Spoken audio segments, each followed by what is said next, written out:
guys, welcome back to another episode. I am here again in the gym at Land O'Lakes Crunch, and boy, have I got a workout in store for you. Today I'm hitting a lower body session, a couple of new movements, a couple of big alterations to my current training program actually, in light of a hip injury, which I'll explain a little bit more about that later. But also following up with a fun little HIIT or energy expenditure circuit at the end, which blew my socks off. I actually wasn't expecting that, and it sure did. So guys, an awesome session coming up, and while I've got you here, just want to let you know, because you are going to be seeing this video before this sale ends, Outwork Nutrition is doing a buy one get 50% off our blue raspberry pre-workout, which I have enjoyed this morning in our training session. So be sure to go and jump onto the Outwork Nutrition supplement site. When you go to checkout, all of the discounts have already been applied. So if you hit 2 items, it'll already show up at that reduced price. So get yourself some pre-workout and then come and join me for a really fun session. Alrighty guys, it's been a while again. Today is going to be a lot of fun. I do have a little bit of a hip injury at the moment. Oh, I don't want to call it an injury, a full-blown one, but I can definitely feel it. And I've had to modify my program pretty substantially just the last few weeks so that it doesn't hurt. So I'm talking like RPE 4, 5, pretty light weights. I think I did squats the other day with like 135 pounds. So yeah, it's been quite painful. It's in a, when I get down into like a flexed hip position, like a deep squat, it's on eccentric and concentric phase of the movement. So when I'm going down, I can feel it as I get to that sitting position. And then when I drive back up the concentric phase. So yeah, it doesn't seem to bother me when I like hinge my hips doing an RDL, but I think that's because my hip flexor isn't under tension. It's only when it's loaded. So lunges, no good. Leg press, no good. I've really had to back everything right off. So I've got Brooke with me today. She is from USFE in Dr. Campbell's lab. So Brooke is heading home to New York? New York, yeah. To see her family, and I have no free time. So I was like, the only time I can see you is if you want to come and work out. Oh, and by the way, I'm filming. So I'm going to be starting on the hack squat. So that's going to be my compound movement today, and that's instead of barbell squats, because that honestly was, even at body weight, it's been really uncomfortable, and I would rather let it heal whatever's wrong and let it recover, and then I can get back into it. So I'm going to try this today. It tends to be a little less painful for people with hip injuries. So I'm going to try that, and then if not, my alternative is probably going to be a pin squat. But instead of going full range of motion, I'll probably just start from like maybe like a half squat, because I don't seem to feel it until I get down in the pocket, in the hole. So, all right, we'll see how this feels. Let's do a quick warm up.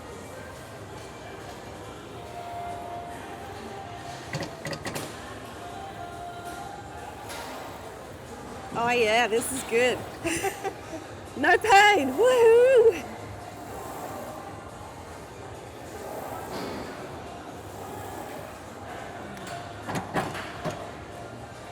I've never done this like this. Oh really? Okay, so reverse hack squat. Normally you would do this facing out, and it's more quad focus. So this is going to take it to a little bit more posterior chain. So forehead kind of drives in here. Yep, get comfortable, step up. Okay, put your feet on the platform, nice and wide.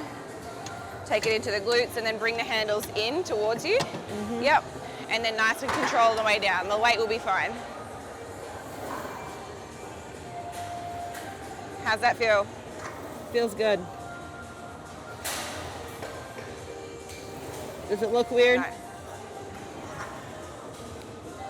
Good. Let's go. Break a leg. Literally.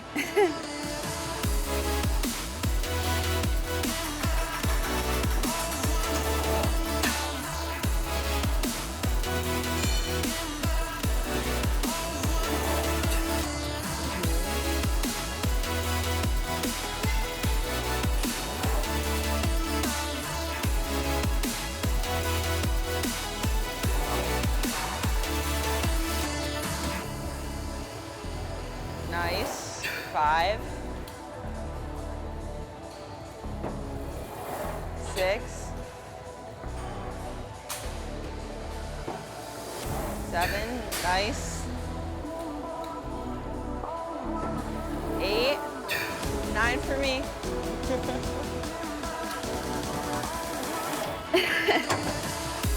That was it. There you go, I gave you the extra one.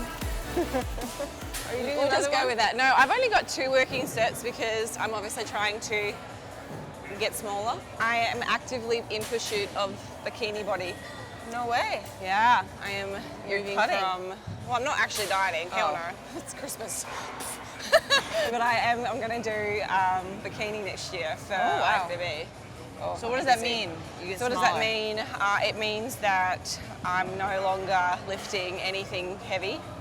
It means my volume has gone down by about 1/3, especially my upper body. I do 3 exercises on my upper body. That's- And I think all of just the engaging that you do with, like, I don't know, an RDL or just holding the weights, like everything's kind of like, I'll hold the getting dumbbell into and it. it's just like, Yeah. So a lot less volume on my quads. yes. And now I'm just replacing, so the decrease in volume I am replacing by doing a lot more cardio. I'll just a step count and then I do 1 45-minute spin. And that's you do spin? Yeah, I bought a Peloton. You're at home. So yeah, just for convenience. So that's kind of just making up the energy expenditure that I would have normally done in here doing weights. So otherwise I'd just start putting on fat. Okay, let's see what we got next. We have controlled eccentric dumbbell RDLs, 3 sets, 10 to 14, RPE 7 to 8. So this week I think I'm probably going to be hitting maybe 75 or 80. We'll see. Oh, okay.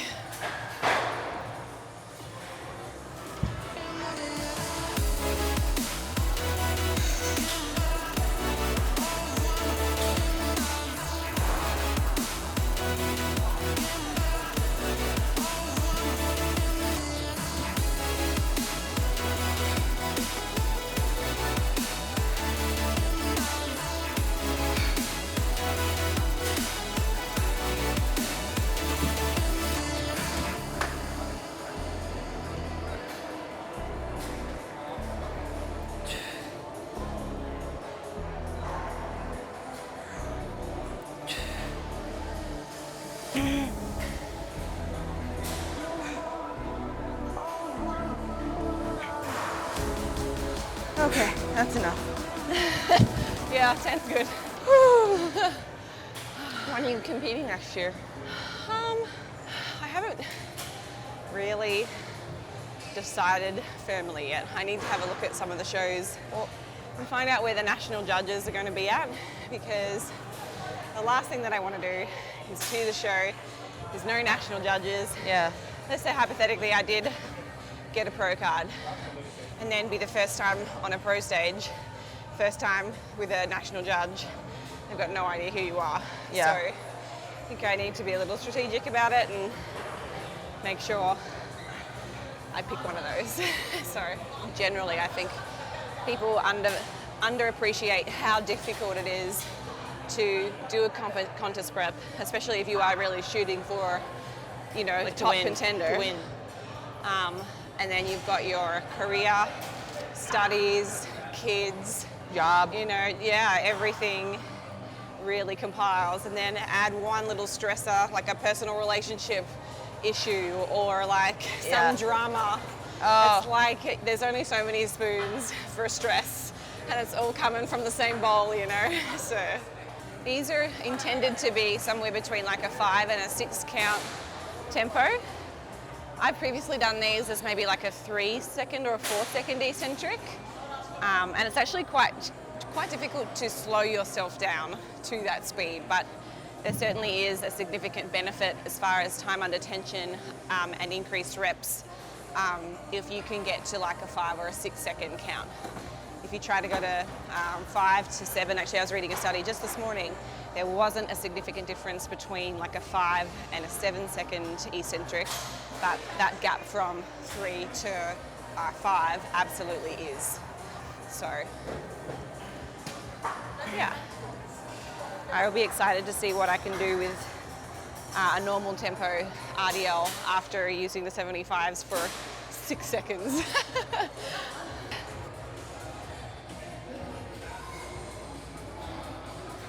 Nice. Woo. Yeah. So like this? Yes.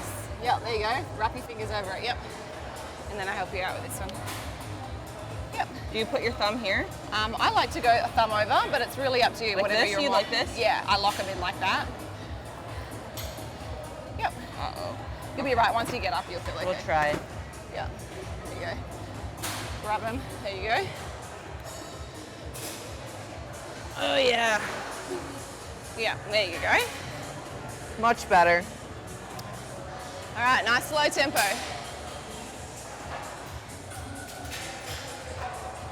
Good. I should have used your So weight. you'll notice the slight differences in our range of motion. So y'all know I got them Gumby legs. Brooke is a normal human and goes just below her knees, where most of you guys probably go as well.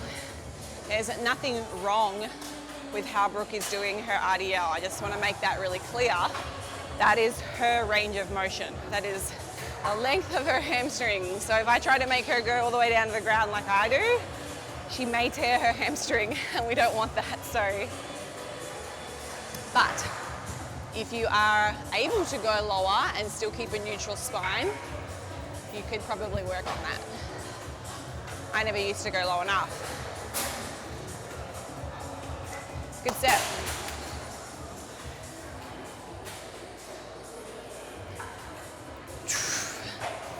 Okay. Nice. Nice side angle.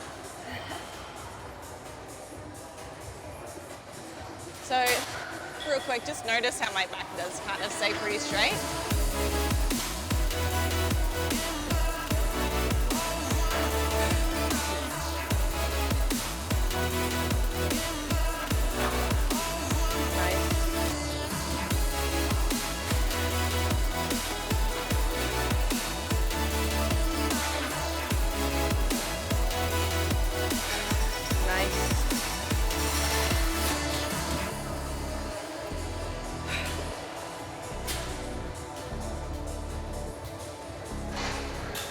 Six.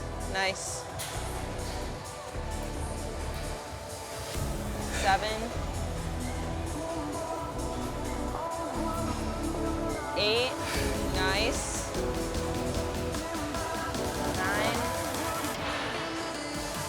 Oh boy. Woo. After this last set of Brooks, we are going to head over to the leg extension.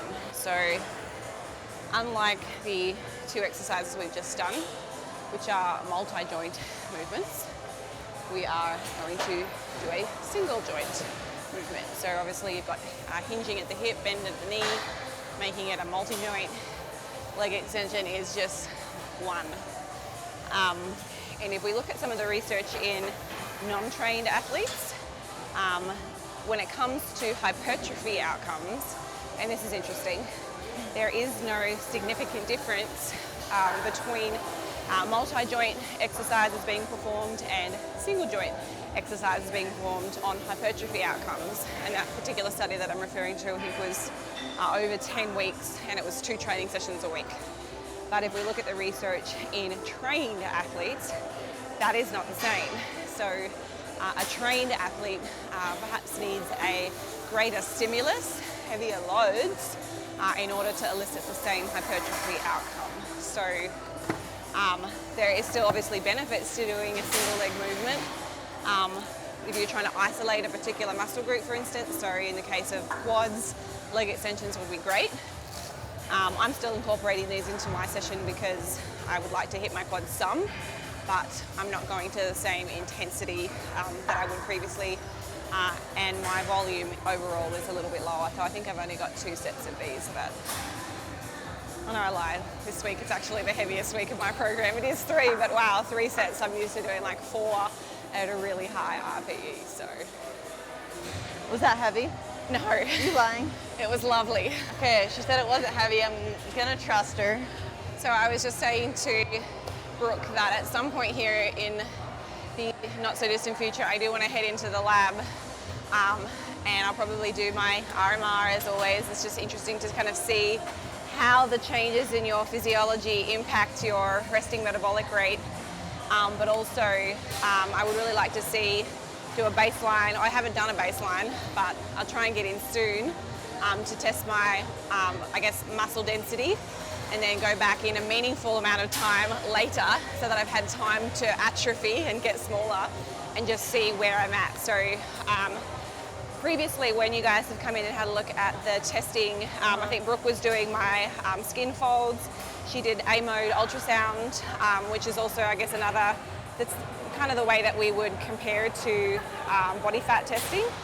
And then one of the other professors, Dr. Samuel Buckner, does B-mode ultrasound. So that actually tests your muscle thickness.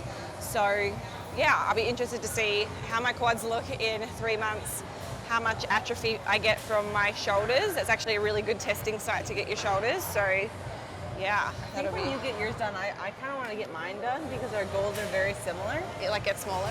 Yeah, truly. Yeah. Like, we are very Broad. big. This is too big. Meanwhile, everyone else is trying to grow muscle. I'm like, I can donate it. We're like, yeah, 3 sets.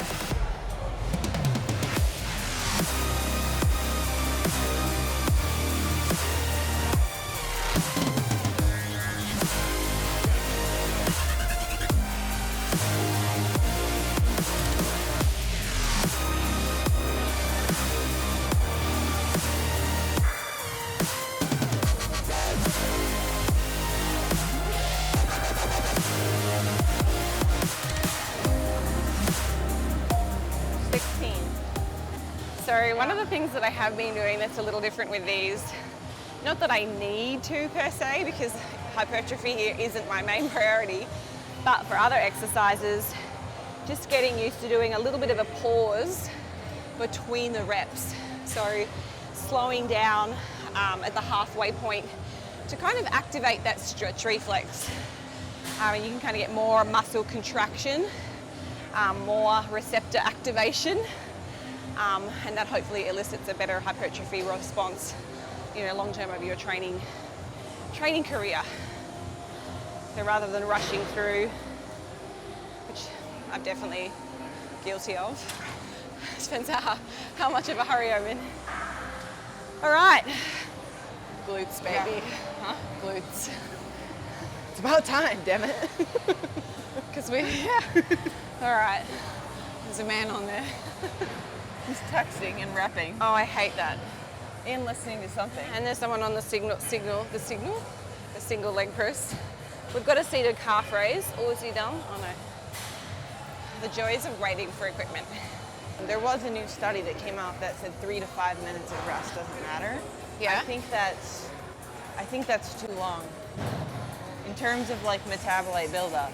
Hey, well, I mean, that's the beauty of just single studies though. It's like if you have like a conglomerate of research that suggests the opposite, you can probably speculate and make some assumptions that maybe it's an outlier, or it could just be the sample. The sample study just so happened to be that those participants were not as affected. Maybe they had better muscle endurance, or I don't know. Well, I do think like as you like continue to diet though, if you use intensity as a way to increase like energy expenditure, I think that would be like a good idea. Yeah. In terms of like supersetting things. Yeah, and I guess that depends what your goals are too. Like if your main priority was hypertrophy and you're eating in a, what is your calorie intake like? Are you at maintenance? Are you in a surplus? Are you in a deficit? Because that all matters. So I think if you're in a surplus and you've already got like plenty of caloric availability for your training, if you're feeling pretty good after 2 minutes, you've still got plenty of energy and your load isn't negatively impacted by going again at 2 minutes, probably fine. Right. But then if you look at like an athlete that's in a deficit and they've been in a deficit for a prolonged period and they rested 2 minutes, they could very well still be incredibly under-recovered, in which case if their load is then impacted, they're not getting the same volume in, and now they're potentially losing muscle if they're not maintaining their volume during their diet. So it's It's like so contextual, isn't it? It's very individual. Good thing we're just trying to atrophy, so it's fine. It doesn't matter for us. Okay, again, we were talking about limb lengths before.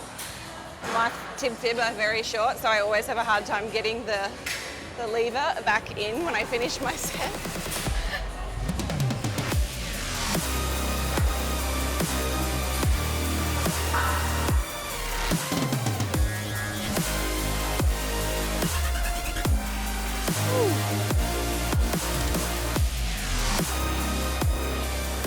So I totally just rushed that set. So just then when I talked about slowing down in between the reps.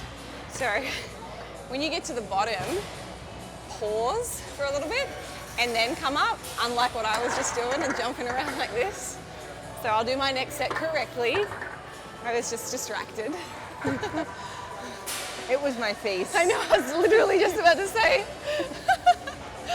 Brooke was distracting me. I'm sorry. All right, 12 to 15 or whatever feels Shit, like. that's heavy.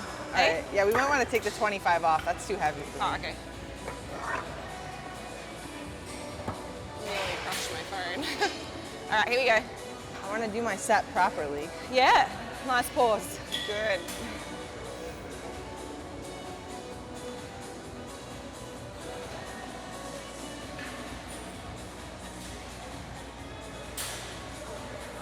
So if you missed what we were talking about before, guys, Brooke was just telling me she was listening in on a study that was comparing different rest breaks and hypertrophy outcomes. I don't know the study that she was referring to specifically, but apparently it suggested that the rest time didn't matter. But I kind of went on to say, well, there is a whole plethora of research, randomized controlled trials that say the exact opposite. So this is why it's so important to look at like a meta-analysis or a systematic review to assess what all of the studies say. And at this point, rest break probably does matter, but it's very contextual. It probably depends whether somebody is, you know, a non-trained athlete, a trained athlete. Are they in a surplus? Are they in a deficit? What is their goals? Does it even matter? So a very interesting and fun topic to talk about if you like science. Why she hangs out with me. Talking science. We'll end up taking like 5 hours more to get through our training sessions because we'll just start having a debate about something. Sarah Ford and I have our own, on her podcast. I saw you post that the other day. Talk nerdy with me. We have like a series. That's it's cool. a lot of fun. Yeah, I saw you put that up the other day actually. I was like, oh cool. I just like talking.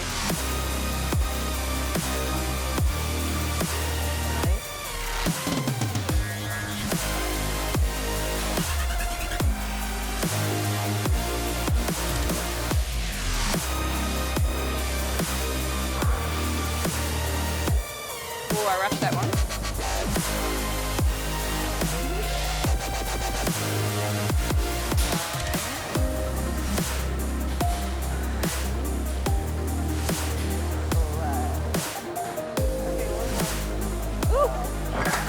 I always have a hard time getting that thing up too. Yeah, I gotta like throw my knees up.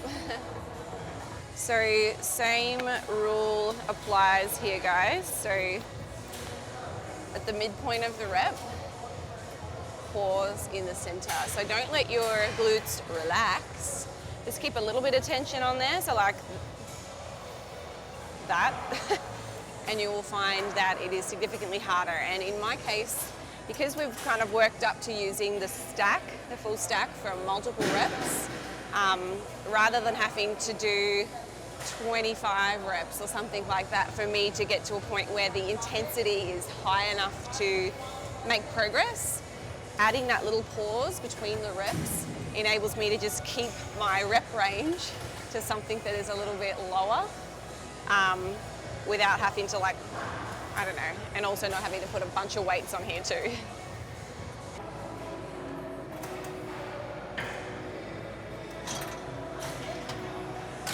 That was not bad. Nice.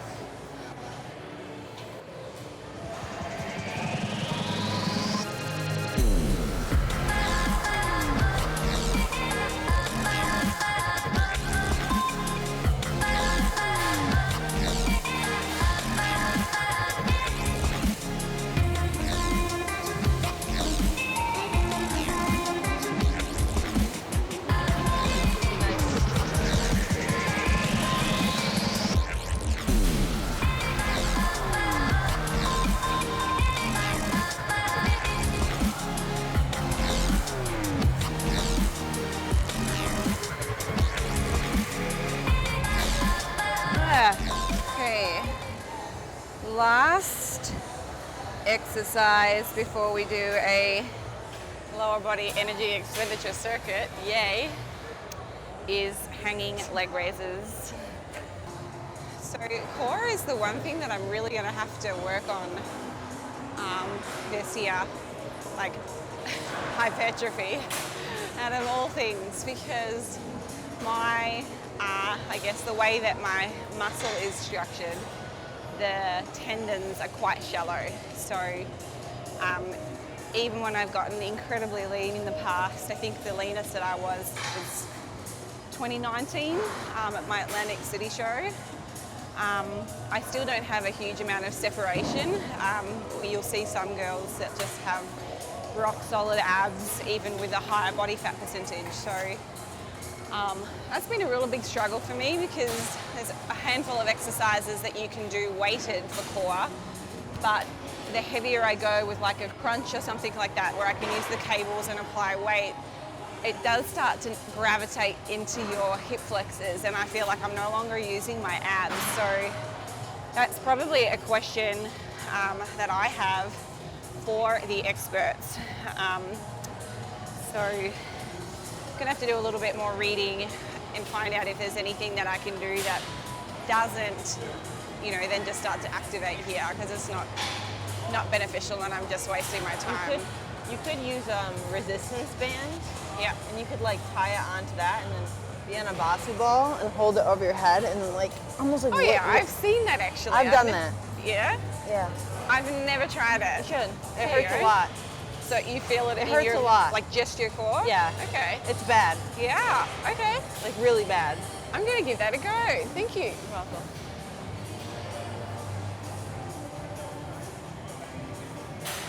And you have like a bent knee when you do that? So knees bent on the ground. You kind of like lock your feet underneath like a machine. Yeah, or something. yeah. That Maybe makes I'll sense. take a video and do it. Yeah. I'll post it for you. That would be good. I will share it.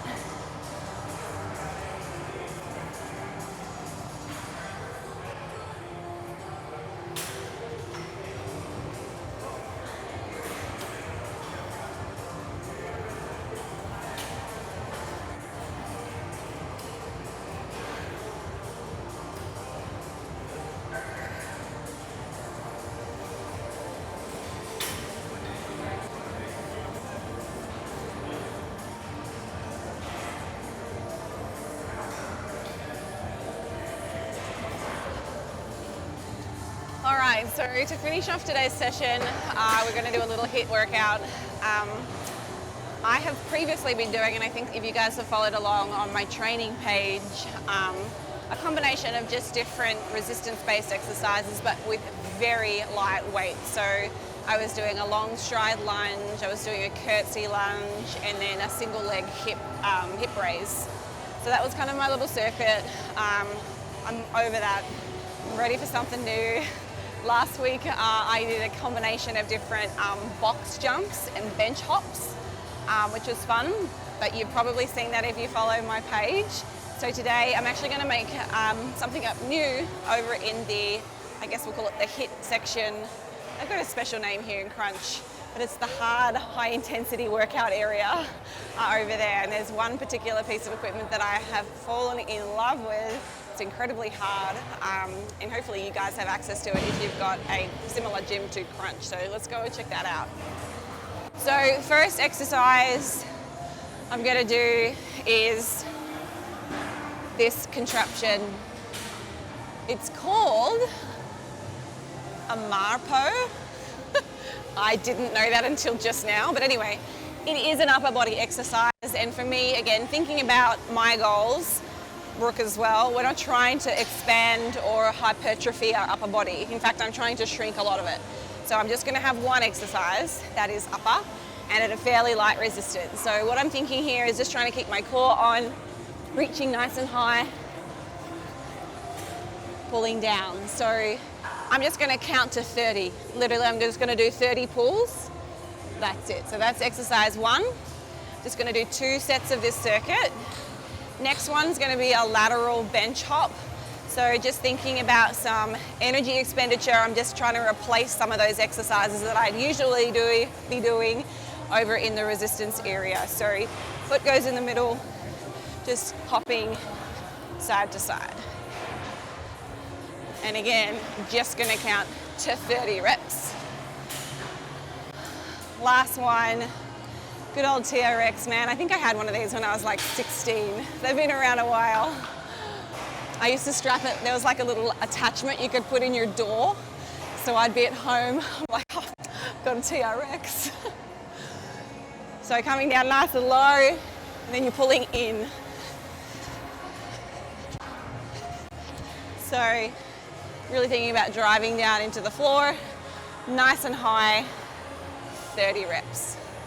So where would you like to start? Choose your weapon. You're gonna go over here.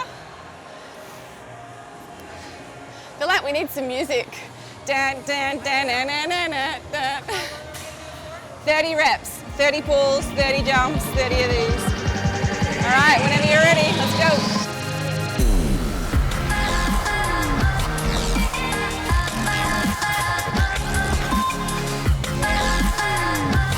It's hard.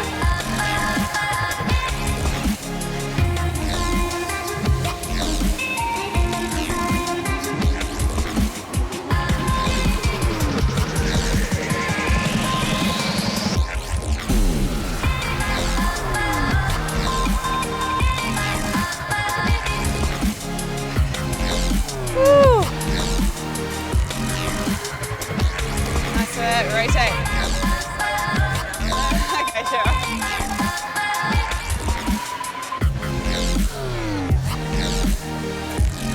Oh, it doesn't matter.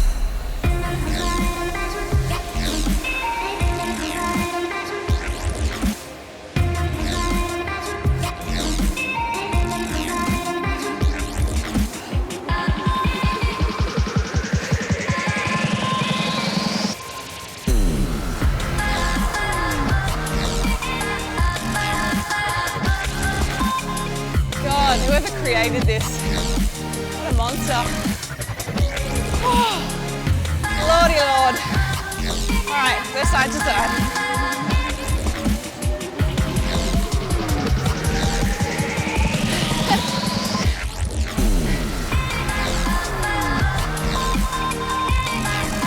I think we'll have to tally that one again too, Brian. Oh, now I've lost count.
Yeah.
Come on, finish it off.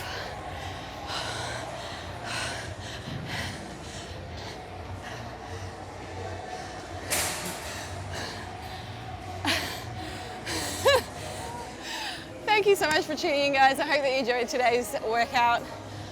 If you've got questions about anything that we've done today, anything that we've talked about, we've had a couple of fruitful conversations, please leave a comment. If you're not subscribed to my channel, maybe you're new to my channel, please give that button a bit of a tick. You don't know Brooke? What's your Instagram? My Instagram The is Physique Brooke. Scientist, is that right? It's Brooke_Physique Scientist. There you go. I changed it so you know I'm Brooke first. She's Brooke first and then she's the scientist. Yeah. All right, guys, thank you so much for watching. Until next time, have a great week. Cool.